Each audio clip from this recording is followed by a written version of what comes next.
If it weren't for all the Blood Moons and Alpine Moons running around, the Urza Saga plan might be my favorite plan B that this deck has ever had, just in general. So, you know what Doubtfully Voidwalker is not good against? Your opponent just making a bunch of land drops and killing you with lands. How about that? Who needs non-land cards in hand? I definitely don't. Thoughtseize me, please. Hello and welcome, guys. We are here for round 3 with the list you see on screen. We are playing some FNM Amulet, of course, and if you're not sure where this list came from or what we're doing, then you need to check out match 1, where you can find all the details about this list and the card choices that are being made. Of course, you can always find the link to the deck list in the description below, but yeah, for now, I don't have much else to say, so let's just jump straight in here for the match. Well, we are currently hitting the almost 2-minute mark in the queue. It's been a while since waiting for league opponents has taken this long, so it's kind of strange to me. Just a while ago, the queue was relatively short just after they had done some sort of update to fix. There were people who were like trying to queue with themselves and auto-concede because something with the way that the 5-0 works means that the loss of 200, play points or whatever was less than the gain of a single 5-0 or something along those lines. So people were trying to like queue with themselves and do weird things like that. And then theoretically they fixed that. And now we're back to just really long wait times. So that's very strange to me. On the play, love it. Playing against eHawk77. We got... What's this? Grizzlebrand. Interesting. I'm not familiar with that art for Grizzlebrand. Which means it doesn't exist. Yep. We're playing against Luris. We've got the classic Grazer out, a land, get Inquisition of Thoughtseize, and never top deck a Titan kind of hand, but considering we can go turn 1 Forest Saga with the Grazer trigger, and then turn 2 Castle Garenbrig activate, I think that's going to be good enough. They can't Thoughtseize away our Urza Saga. So, yeah, we'll lead on this. If they do take our pact, that'll be a little bit sad, but we got this thing going. It's our plan. It's in play. Arid Mesa. Is this burn? I would love if this is burn. Of course, it's whenever I'm excited to see that it's burn, it's never burn. It's always the black-red Luris deck. And of course, they Inquisition the Summoner's Pact, as anticipated. Alright. I don't think I want to play a second Saga here, as it'll tick up to 2 before we have the chance to be able to pay the mana to activate it, so I'm actually going to delay that and just play the castle and pass. Not going to swing with a 0-3 for the meme. What if our opponent's playing Monastery Swiftspear? Or they dash a Ragavan or something. There are definitely ways that they could punish us for that play.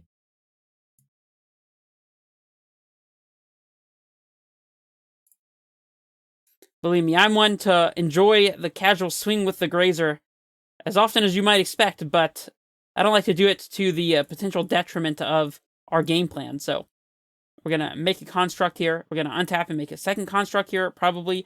And honestly, at this point, we might just be fetching up Expedition Map, since we're going to have another Saga. We could get Relic, which wouldn't be the craziest thing in the world. Let's see, if we get Map, we can play Saga and Map. The turn after, we can activate Saga, make a land drop. Then on our upkeep, activate Saga, get an Amulet, play a bounce land, crack Map, perhaps, or let's see, how is that going to work? We have another Saga in play. We play land drop, Saga. I guess we could play an untapped land of any kind and still be able to activate the other Saga, I think. Not activate the other Saga, still be able to crack Map. I don't think we can crack Map and activate the second Saga, though. I'm trying to think like 3 turns ahead. Maybe the simplest thing would be just to get Amulet. We don't have any blue sources to map for TOS and transmute it. And Relic is definitely a consideration, considering our opponent is playing Luris. They could also have, like, Kroxa or something. I guess our second Saga can just as easily get Map as well, so I'm actually going to get the Relic here. It could be wrong. And we're still going to play Saga out. This way we can play around Kolaghan's Command a bit. We can crack the Relic in response. Of course, they'll probably shock a construct and then shatter the other one, so maybe not the biggest deal, but and we're definitely swinging with this construct. If they want to trade Douthie, I'm pretty okay with that. We're on the Urza Saga plan. I really enjoy the Urza Saga plan, if I'm not lying. If it weren't for all the Blood Moons and Alpine Moons running around, the Urza Saga plan might be my favorite plan B that this deck has ever had, just in general, so.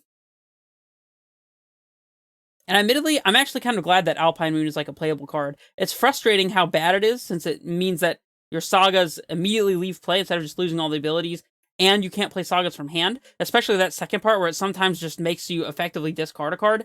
That's kind of brutal. If they were just straight up mountains and didn't die as a result, I think that it would still be a good hate piece, but it wouldn't be like just like game ending good in most circumstances.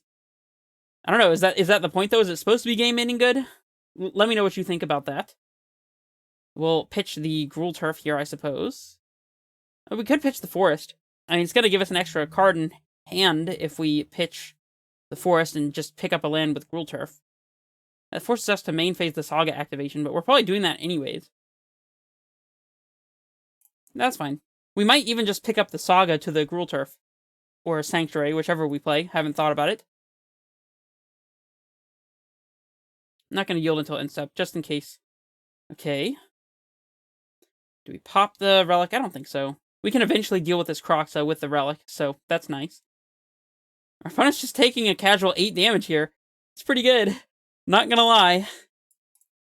Boom. Make a dude. I think I'm more inclined to just let the Saga stay in play and do exactly what it's already doing. So, like, if we pop it and get a map and then map for another Saga and play it, we'll be pretty good shape-wise, so.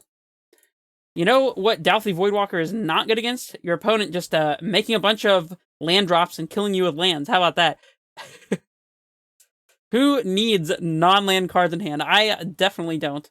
Thought sees me, please. And our opponent concedes. Well, yep.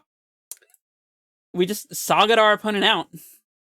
Alright, so we're going to want Dismembers, of course, for the Dauthis and Ragavans our opponent is most likely playing, and I like Relic in this matchup as well. Radiant Fountain is debatable, but I think it's fine. Obviously, trackers are going to be great if our opponent can't kill them. No guarantees, but I like a couple of explosives. Not all 3, just because, honestly, sometimes explosives doesn't matter, but being able to play it for 1 and blow up Alpine Moon, or 2 and blow up Dauthi, even though it's a lot of mana investment for those effects, probably worth it, and otherwise it just sweeps up a bunch of DRCs and Ragavans and that kind of thing. We could even preemptively play it on 3 to play around like Blood Moon or something, so I think that's going to be reasonable. We can trim the Caverns in this matchup. We can trim a Summoner's Pact so we don't have to tap out the turn after we play it. We can trim a Saga to play around Blood Moon and Alpine Moon kind of effects, because I do expect those in Game 2 and 3 especially. Game 1, Saga obviously is great. Game 2 and 3, it's not as reliable, so Azusa's just going to die to everything, and it's a slow 3-drop if I'm being completely honest. Ramping out lands doesn't matter as much if you just don't have cards in hand and need to top deck Titans and like action and stuff. So, I don't know. I'm not a super big fan of Azusa in this matchup. We can trim 1 Garen Brig since we are probably going to be going a little longer. And we'll eventually hit Titan mana. 3 more cards. We can trim and Explore just because we can't be messing around too much when our opponent has Ragavans that will just end the game by attacking us pretty quickly. I like the map, actually. I've played this matchup enough times to realize how frequently searching for a map actually comes up. Like, you'd think that you just always want to snap off the Relic, but in my experience, that hasn't been the case. Like, sometimes just getting Relic is just not good enough. I think we trim a 2nd Explorer, and I'm very, very tempted to cut 1 Grazer against the discard deck, because this is basically discarding a card. The problem is, this is very good against Ragavan in particular, which we are otherwise soft against. So, like, as much as I think that usually trimming Grazer would be good in this kind of matchup, because of Ragavan, I'm not sure that we can afford to. So, probably trimming something else instead. Maybe it's just the breeding pool. I don't know that I love that, though. We could just completely disregard Blood Moon and just cut a basic forest, favoring fetches instead because they interact favorably with Tracker and possible Dryad shenanigans. I don't know. I'm just going to trim another Garen Brig because I don't want to think about it too much, and we have 25 seconds left on the clock.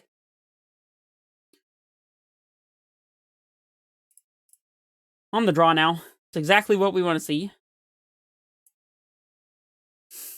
And by that I mean we had absolutely no choice in the matter. Something complaining about winning game 1. You know the drill. Interesting. Probably just fetching out a basic forest to play Grazer on 1 here. Dismember to interact ain't bad. Yeah, I think we keep this. If they go turn 1 Ragavan, then we can turn 1 Grazer out of land and force them to have a removal spell for Grazer, or we could just dismember the Ragavan. The Grazer line does not play around removal spell, but it does play around them having a second Ragavan to dash. Or they could just play a tap land on turn 1 and completely invalidate all of that theory crafting, so, oh well. That said, I still think we want to be considering Ragavan in our play pattern here, because they could still be planning to dash on turn 2, in which case playing Grazer would put a little bit of a wrinkle in that plan. It's also mildly annoying. I guess we have Expedition Map to find a second bounce land if we need it, so playing Grazer and the Gruul Turf here will enable us to play a Dryad next turn if we want to, and we can just use Map to set up a second bounce land. But if we draw an Amulet and somehow our map doesn't end up working out, then we might end up not being able to hit Titan mana, which is kind of, I don't know, it's intimidating. We're at 4 lands, though, so I guess we're not that far off. I really hope this 0/3 creature is just completely ruining our opponent's day right now. 1 mana 0/3 with an effect that is relevant. What you gonna do about it? Let's be honest, this is probably one of the best 1 mana cards they've printed in a very recent amount of time. I can think of only a few other cards that are comparable. Obviously, Ragavan and DRC are examples, but I guess Giver of Runes is another one that's quite a powerful 1-drop. I think Grazer, I don't know that it would be right to say it's on par with that power level, but any 1-drop that makes splash in Modern is something to take note of. I think that Grazer is secretly very, very powerful, even for just a common, so. Obviously, you have to be playing a format where ramping out lands really, really fast is just very good. And speaking of ramping out lands, here's a Dryad and an additional land drop. We've made 4 land drops by our turn 2, which is pretty good. Probably going to hold up Dismember for this Dalthy. It is theoretically possible that they do something crazy, like don't play a 3rd land, dash in Ragavan, and then perhaps... Now, I guess with a Dryad in play, that wouldn't be something we're interested in, but I don't know. Whatever. Holding up Dismember here so that they can't just, like, cast our Primeval Titan for free with a simple 2-mana 3/2 creature, so... If their plan was to slam Dalthy and then Thoughtseize the turn after, this is not going to work out very well for them. Especially since we have the backup Titan in the Summoner's Pack, which is very lucky, because we did trim 1 Summoner's Pack in sideboarding. Specifically because of discard spells is the reason why I don't like trimming Pack in this type of matchup, but we might have lucked out. Turok. Well, that could randomly hit Titan and cause their Dalthy to be a huge problem, so we have no choice but to just go ahead and Dismember now. Which is ironically going to make it more likely that they hit both Titans, but that's only one of, like, 3 possibilities, I think. I think there's a greater chance that they hit one of the Titans and an Expedition Map. That's like, there's only 3 options, right? So, 1/3 of the time they strip us of Titan here, but, oh, the Turok, it wasn't kicked. I'm so stupid. I just didn't even realize. I assumed that this card just always does what it's supposed to do, but no, they just wanted to play it to get an extra counter on it with the Thoughtseize. I mean, admittedly, we were going to have to Dismember the Dalthy anyways, but they took the map? Interesting. All right. One of the 2 Garen Briggs that we didn't cut off the top one time, please. Garen Brig? I'll take it. You know what? I will absolutely take that. And we'll pick up the Forest, I guess. Just leave the fetch land in play. Why not? Let the fetch land be. And I don't think we're blocking with Dryad for fear of, like, a bolt or something. So I'm just going to swing. Clock. It's pro-white, so... I mean, you can block if you want. Your 3/2 Turok. No? Okay. Interestingly enough, if we transmute Talari West, because discarding is part of the cost for transmute, it actually grows the Turok, which is a... That's a thing. And it does occur.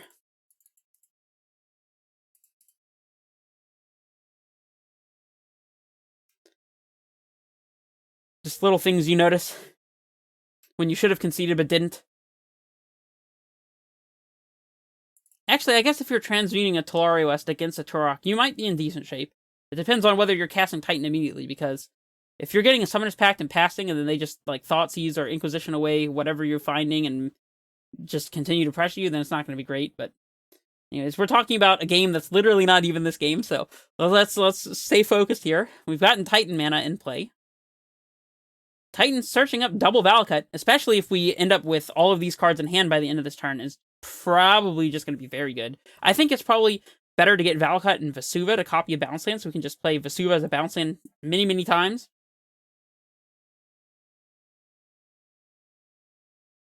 Even if our Titan dies, of course. Alright, opponent. You need a lot of help. You need double discard spell. You need land and a second Turok kicked. You need a removal spell, I guess. And like a discard spell. That would still be decent, but not good enough. Likely, but Proxa. That one's not going to do it either. I mean, it's going to grow their Turok, I guess. And of course, here we're going to pitch the Summoner's Pact. Not only because we don't want to have to pay for the pack trigger on our next upkeep, but because Inquisition cannot hit Primeval Titan. So if their discard spell of choice here, assuming they have one, is Inquisition, then discarding the pack will be rewarded by having Titan in hand. Otherwise, it wouldn't have mattered. They could have Terminate here, which is something to be thinking about. They're attacking. I'm pretty inclined to block, to be honest. I don't see a reason not to.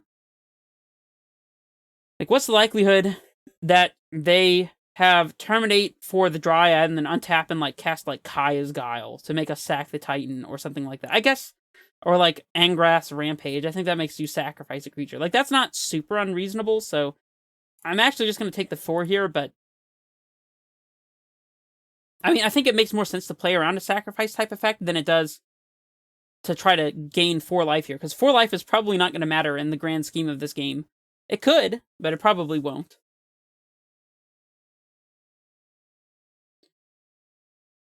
And I think we're not going to fetch here, so we can keep the fetch up with Dryad after we get some Valakuts in play. Interesting. Bounce land might just be lethal if they don't have the answer to Dryad, so I guess because of that, maybe we should attack with Dryad first. Swing 2, so that way when we cast Titan, if they do have to kill the Dryad, then we'll have gotten 2 damage out of the deal. We're not going to be attacking with Titan, so take 2 first. Down to 12. I guess if we put them to 12, then getting double Valakut with a Titan is actually just straight lethal, so that's interesting. So if they don't have removal for the Dryad, they're literally just dead. Get the free 2 damage in. If they had a removal spell, they probably should have just gone ahead and killed the Dryad anyways, but I don't know, whatever. Let's go ahead and cast the Titan and see if they do anything then. And when they don't, because they don't have anything to do, we'll search for at least 1 Valakut. Probably just 1, as I don't want to try to go all in on the Dryad kill. Like, Valakut T-West seems to make sense. They got a tap lane with a fetch. Okay. Fatal Push, perhaps? I really don't know. Let's see. If we get Valakut in a land that's 2 triggers, play Sanctuary twice is lethal anyway, so we don't actually have to get the second Valakut here anyway, so I am just going to get the T-West. And we'll save targets. Upstairs. Always yes, always yield. We know that face is the place. We'll pick up the bounce land, and we'll play it for lethal. And that's game. Well, that was a very straightforward match against the black-red deck. I think that this is usually not a great matchup, to be honest, but it seemed like they were relying a little bit too much on Douthie here. So I guess, you know, MVP of the day goes to Dismember. So, I don't know. That was just pretty cool. And we got to showcase one of the rare games where Amulet just does literally nothing other than activate Urza's Saga repeatedly.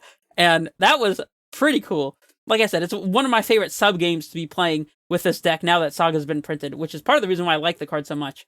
But, yeah, I don't really have much else to say. Love to slaughter the black-red Darcy matchup because, I don't know, it can be difficult. It can be difficult out here against all these Douthie Voidwalker decks. Most of the time, they just Thoughtseize Titan and get a Titan of their own into play and kill you with your own Primeval Titan. And it's nice to turn the tables for once, so in fact, I think the only loss we've had so far was against a different black-red Darcy deck, so anyways, I will see you guys for the next match. This is Redface Menace, signing off.